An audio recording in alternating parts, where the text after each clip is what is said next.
Welcome. Thank you for dedicating your time to this presentation on the authentic self as understood and taught at the Center for Heart and Mind Coherence, and on the core emotional addictions that obscure our access to it. Let me begin with an overall statement about the authentic self. The authentic self experiences life with humility and curiosity, vulnerability and compassion, resilience and generosity. From my authentic self, I relate to myself and to others with presence, attuned awareness and integrity, rather than judgment and contempt. Authentic well-being then becomes the experience of safety and thriving, rather than constant vigilance and survival. I'm at ease when I'm authentic. I belong. What I say and feel in life aligns with my actions. From a spiritual perspective, it could be said that the authentic self is the part of me unencumbered by the ego and its endless competitions, comparisons, fears, and aggressions. It's the part of me that feels deeply connected to all expressions of life and is at peace with just being. There's no need to prove anything to anyone. Fully being and aware of being is nourishing and fulfilling. Joy, love, belonging, and creativity are the authentic self's natural states.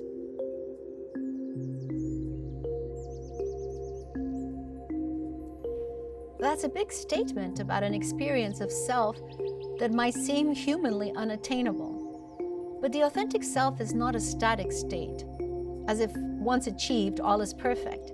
It's not a goal or a place to go to. It's an emergent, creative self, attuned and adaptive, experiencing life on earth while deeply connected to its divine origin. When experiencing ourselves as authentic, we can experience the more challenging emotions such as sadness, fear, anxiety, anger, without being overtaken or cowarded by their energies. Because anchored in the authentic self, we are nourished and safe in the compassion for ourselves and others. The energies of sorrow and fear and anger are softened, accepted, understood, and transmuted. We are responsive rather than reactive. We are of genuine help and service.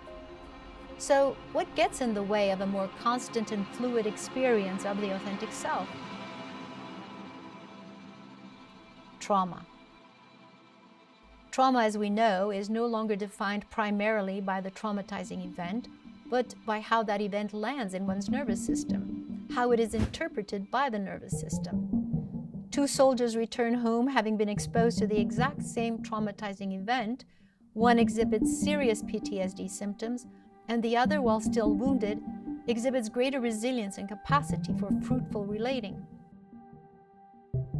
It goes without saying that if I find myself in a natural disaster or war conflict, if I find myself in traumatizing situations, I will be in heightened survival mode, and rightly so. I will do the best I can under the circumstances, run, hide, or freeze. But if I stay for prolonged periods in that state without the help to regain equilibrium, my nervous system will continually replay the trauma and the reactive responses to it, even when the circumstances no longer warrant survival behaviors. Now let's consider childhood, broader cultural and even ancestral trauma. If in the ecosystem of my childhood, I'm exposed to repeated trauma, whether negative messages about my self-worth or more aggressive violence against my body, and given that as a small person I have limited recourse to confront caretakers and authority figures, I muster the smartest available protective coping mechanisms I can at the time. If I can't run away, I may freeze and disconnect from my body, or I may avoid asking anything of my caregivers for fear of retribution, and count only on myself and isolate. Or I may turn my pain into rage and aggression. If I never get the help to process these originally smart coping mechanisms, then the coping mechanism becomes the nervous system's template for interpreting the world. I then see the world through the lens of my past. I carry core beliefs or imprints that shape how I will interpret new experiences in my life, even if what is familiar is toxic to me. And I will more likely deploy the survival behaviors I adopted in childhood whenever I'm stressed, even as they are no longer warranted in adulthood.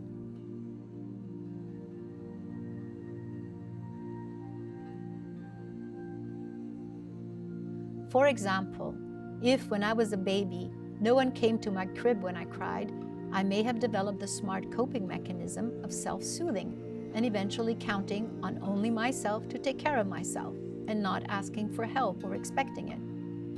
But eventually, this coping mechanism becomes maladaptive and interferes with intimacy in relationships and the capacity for vulnerability and reciprocity. My belief that I am on my own and no one truly cares for me, developed in the ecosystem of my childhood, is then further fueled by feelings of loneliness, self-pity, sadness, or resentment and envy. This stuck belief imprint emotion loop, which makes me avoid intimacy and mistrust help when offered, becomes a core emotional addiction, in this case, to security. What stands in the way of my authentic self is a reactive, loopy nervous system reenacting old survival patterns that have become maladaptive. At the center, we organize these maladaptive belief, emotion, action loops into 4 categories: core emotional addiction to security, power control, sensation, and suffering or struggle. We call them addictions because the body has become accustomed to the chemical effect of the repeated emotions that fuel the self-defeating beliefs and the reactive self-defeating behaviors that accompany them. It's important to know that distressing emotional patterns can be cross-generationally transmitted. If I come from a long line of ancestors who have been traumatized through war, displacements, enslavement, or other forms of assault on the self, and while I may no longer be exposed to the original traumatizing events, I may carry the imprints of those trauma in my body. That is why placing priority on working with emotional distress as it presents itself, rather than seeking a cause first, is more effective in helping rewire the nervous system, clear the cognitive brain, and de-escalate the survival patterns. The days of doctors saying to patients, "It's all in your head," are over. Emotional pain, lived or inherited, is embodied in the nervous system, in the cells. In our videos on core emotional addictions, you will be given the opportunity to explore ego loops more deeply. And in our video, Practices to Access and Nurture the Authentic Self, you'll be led in greater detail in application of breathing and witnessing techniques to help self-regulate distressing, flooding emotions, regain coherence, and access the authentic self. Thank you for joining us in this introductory video. If you're drawn to delve deeper, we warmly invite you to continue your journey with us.